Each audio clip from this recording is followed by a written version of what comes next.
Probably when I think I was like 11. I knew that people liked you. You were famous for some reason. I understood that you were powerful in a way, but I didn't really understand why. I knew some white people didn't like me. They thought I was racist for some reason. I knew something was up with that. But it was actually the case with Amadou Diallo. When Amadou Diallo was killed, and I saw it on the news, so I already knew I was familiar with the case as a young person, as a child actually. But when I saw the family, you went and got the family, like, so you sent for the family from South Africa. I mean, not from South Africa, from Africa.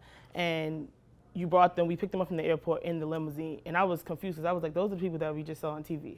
And it was crazy. It was so many people. We went to a rally, and I remember you spoke. I remember you spoke, and what you said, it was like everyone was waiting for you to call the shot. We're going to boycott in this city.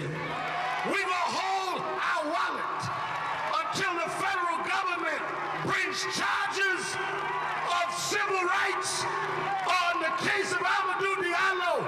We will choose the targets. We're going to hold our wallet.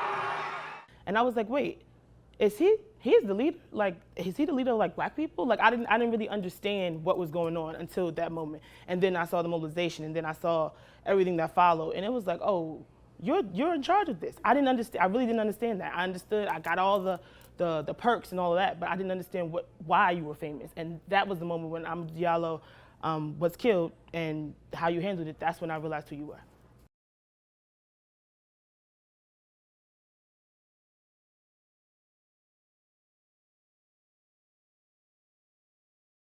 Growing up with you, having to share your calling, really enabled Ashley, my sister, and I to really be strong from a very early age. Having to witness you being stabbed, to witnessing countless victims coming to you for assistance after their children have been gunned down in the streets, to witnessing you having to spend nights in jail, really taught Ashley and I from an early age how to be strong, how to have thick skin, and how to get past our emotions. I'm still learning about that though. Dad, having to share you with your calling while growing up was, I'd have to say interesting. I'd have to say it was an experience, I guess that, the only experience I know, honestly. Sometimes I felt it wasn't fair. Sometimes I was angry growing up. Sometimes I felt like I wish that you didn't have to go to work and just could stay home with us and raise us. But as I grew up and I understood your struggle and your sacrifice, I understood that I prefer you, the choice that you made to decide to go fight for justice and stand for people that look just like me. And I understood that you were important as my father, but you were more important as the role that you chose to take. So, thank you. Dear Dad, I think one piece of wisdom that you've instilled in me is the fight about champions.